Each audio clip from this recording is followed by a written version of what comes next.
Hey guys, Roger Siegel here. Haven't done a video in a really long time, and it's because my channel has always been focused on budget phone deals and stuff. I've been rocking the LG V40, which is LG's flagship from a couple years ago. That's another story. That's really a great deal on a phone. You can pick them up for like 150 bucks, and like it's really feature rich. And we could go into that another time. But as far as new phones, and for 2020. I really feel like this is something special and something we need to talk about. This is the Realme X50 5G. Now, there are several different variants of this phone. This is the Chinese variant, and the reason that's important is because it's very different from the global variant.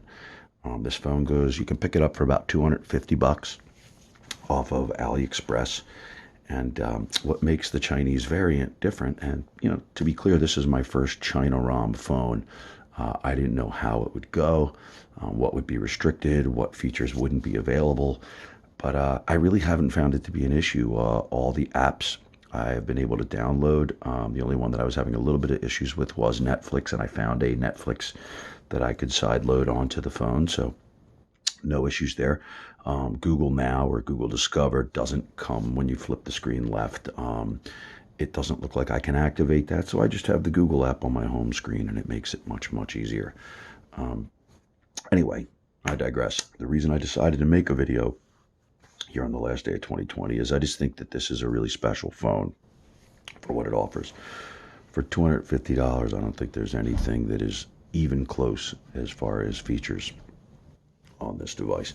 So I'll get some basic stats out of the way. I'm not going to be too in depth, but it is it's 6 and 64 as far as memory and storage. It is not expandable. It is Gorilla Glass 5 on the back and on the front. It is an IPS LCD display, 120 hertz. Again, very, very unusual on a $250 phone. 1080p, it's fine. It's vibrant. There's nothing wrong with it. I've always been a screens are kind of overrated kind of guy, but on this particular phone, I really find I gotta say that the 120 hertz display really, really makes a difference. It is so buttery smooth. Like, could you live without it? Yeah. I mean, that part's maybe a little overspoken. I do notice a difference in the performance, and I never really thought that I would coming from a 60 hertz phone. But so 664, 120 hertz display. Yeah, this phone is available in larger variants as far as storage and memory, but for the $250 model, the Chinese model, yeah, 6 and 64, 120 hertz display, 1080p. Brightness is fine, no issues whatsoever. As far as the hardware, it's Gorilla Glass 5 on the front and on the back. It's a side-mounted fingerprint sensor, which is also the power button, and it works fine, absolutely fine. Two volume rockers on the side, USB-C port on the bottom with a single firing speaker, and the speaker sounds good, a lot of bass, deep. It's very good sound for coming out of a single firing speaker. No headphone jack, a little bit of a bummer. Little mic on the top, nothing big. The mics are good, records audio really, really well. But what really makes this stand out, okay, processor. It's got a Snapdragon 765 5G processor. For those that are, familiar with it, that's an upper mid-tier spec processor. It's normally on phones. It started about $400. The OnePlus Nord, the Pixel 4a 5G, stuff like that. This phone is $250, and you might think, okay, the Chinese variant, well, does 5G even work in the States? Well, surprisingly, this has band N41, which is mid-band 2.5 gigahertz spectrum that T-Mobile, which is, I'm running this on Mint Mobile, by the way. GSM phones, no problem with bands. T-Mobile, AT&T, you're good, or any of their MVNOs, whether it's Cricket or Metro or Mint Mobile or, whatever it is, you'll be good to go with that. But this has band, for 5G, band N41, which Sprint just purchased, which T-Mobile just purchased from Sprint, and that is the fastest deploying 5G that T-Mobile is currently putting out. And I actually did pick up some 5G when I was out in the burbs the other day. So that is, a really cool thing. I'm not going to lie about it and say that I pick up 5G all the time, but that is the spectrum they're deploying the fastest, and apparently that is the best as far as reception. And this does have mid-band, band 41, 2.5 gigahertz 5G, even in the Chinese variant. So Snapdragon 765, 120 hertz display. Remember, $250 we're talking about here. Snapdragon 765, 6 and 64, 120 hertz IPS display, 1080p, side-mounted fingerprint sensor. Now, this is what makes it really special. Now, the global variant of this is literally unheard of. So let's turn this around and look at the cameras. And hold on, I'm going to pull a floss move here real quick with the old microfiber cloth, but this is what really makes it special. The quad camera setup on this. Now, in the global variant, you get a 64 megapixel GW1 Samsung sensor. You get an 8 megapixel ultra wide, and then you get the usual BS frickin' depth sensor and 2 megapixel macro. On the front, you get a 16 megapixel and then a depth sensor. Now, what made me buy the Chinese variant is, and remember, $250. I challenge you to name another phone that has this. So on this quad camera setup, and again, it's why I got this one. And remember here, we're already talking about Snapdragon 765, 6 and 64, 120 hertz display. It's already a good deal. This one has the 64 megapixel GW1 Samsung sensor. It has the 8 megapixel ultra wide. And now, hold on, it has a 12 megapixel telephoto lens on a $250 phone and the 2 megapixel macro lens. Now, that is an extremely versatile, camera setup. You can really get any shot. And what that equates to is, with that telephoto lens, you get 2 times optical zoom, 5 times hybrid zoom, and then up to a 20 times digital zoom. And you might say, oh, well, that's not even useful.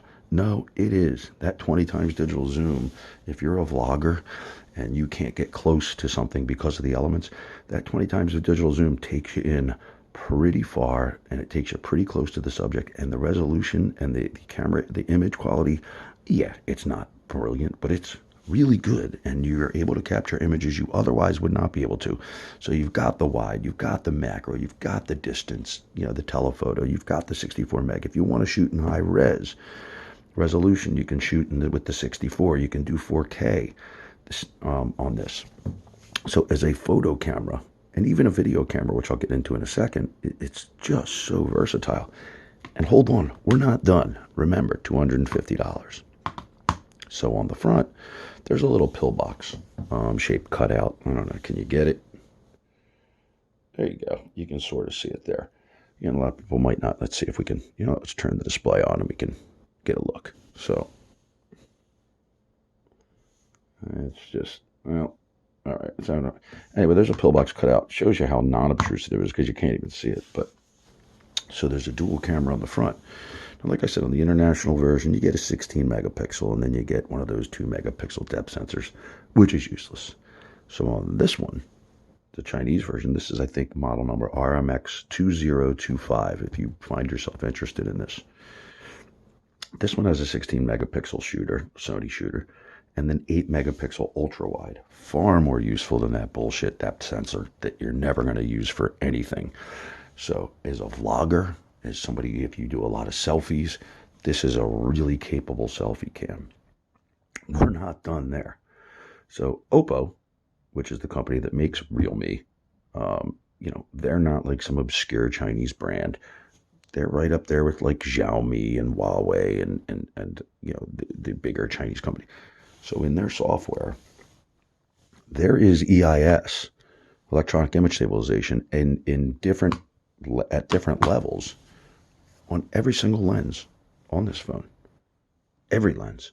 So whether you're shooting video or shooting photo, there is really, really good stabilization They have an ultra steady mode and then I think a super steady mode. And yes, it crops the image and makes it smaller, but it's like incredible quality stabilization. Remember, $250. It's nuts. All right, I'm blabbing on and on, but just wanted to say the amount of features on this. So now we're at, let's start. So we're at 6 and 64 storage memory. We have 120 hertz IPS 1080p display. We have a quad camera set up with a telephoto with 2 times optical, 5 times hybrid, 20 times digital, front facing ultra wide angle lens along with the 16. Snapdragon 765 5G processor. And hold on. So if that wasn't enough, it also comes, the charging brick that comes with it. And by the way, another advantage, pardon me for a minute. Another advantage to buying the Chinese variant is you get this. It has the American style plug. So this is really geared towards people in the US. But now the reason this is special is this is 30-watt fast charging. That's faster than what comes stock with Samsung phones. This phone, it's got a 4200 milliamp battery, by the way. This phone charges in full in under an hour. 30-watt fast charging. Other than the 60-watt fast charging, which Oppo also offers, and I think that the OnePlus devices with the Pulse and the Xiaomi's now have the crazy fast. But I mean, that's unbelievably fast. $250, $250 phone. So you're getting unbelievably versatile video and photo performance. You're getting 5G connectivity, and even if you don't, 765 is a really upper mid-tier processor. I mean, it flies. Nothing wrong with it. Extremely fast, super fast charging. I mean, it's stacked. It doesn't have expandable memory. Maybe that's a knock.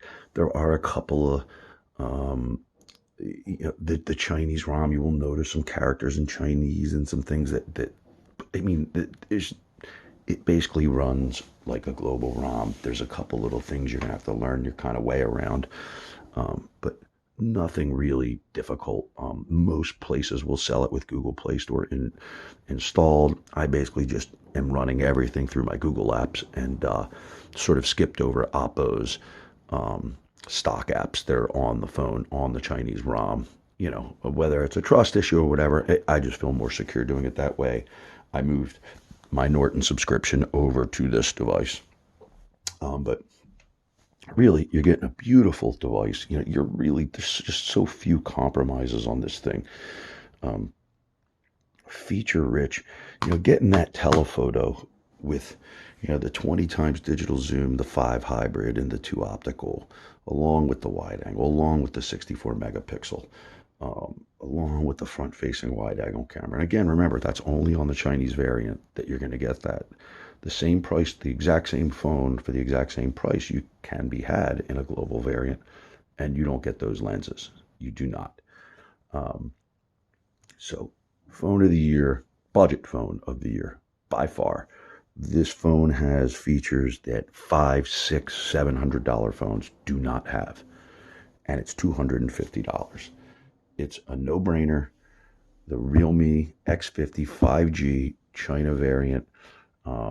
If you're interested in this phone or have any questions, please write me. Please subscribe. I know I haven't done a video in absolute ages. I just felt compelled to do one because of this phone. I haven't pulled the trigger on a phone in a long time because I haven't needed to. There hasn't been anything that you could buy new that touches the deals you could get on like last year's flagships from LG or one of those companies. That has changed now. Realme has upped the game. The fact you can buy a new phone, these are just cases, by the way, so you can get cases for it. It's not some obscure company, Realme. It is backed by Oppo, so the research and development is there. Like I said, I challenge anybody to come up with a phone this feature rich for $250, and I couldn't be happier with the purchase. I got DHL shipping on it from AliExpress, so it did cost me like an extra $30 for the shipping. But that's because I just couldn't wait and wanted to try it out. And after having had it, I don't regret buying this phone at all. It is excellent. The dynamic range on the photo. I mean, it's just I'll just keep going on and on. Anyway, 250 bucks. Give it a shot. If you're looking for a really good deal on a phone and the whole China ROM thing doesn't freak you out, you're not going to do better than this. It's just a great deal. I'm going to sign off here. If you have any questions, hit me up in the comments. Please subscribe to the channel. I'm going to start trying to get videos up again, whether it be the outdoor gear, the phones, or the tech stuff. It doesn't really matter. But check this phone out. Like I said, you can get this from AliExpress, $250. Insane value. Best budget phone of the year by a mile. I will see you guys later, and Happy New Year, everybody. Bye-bye.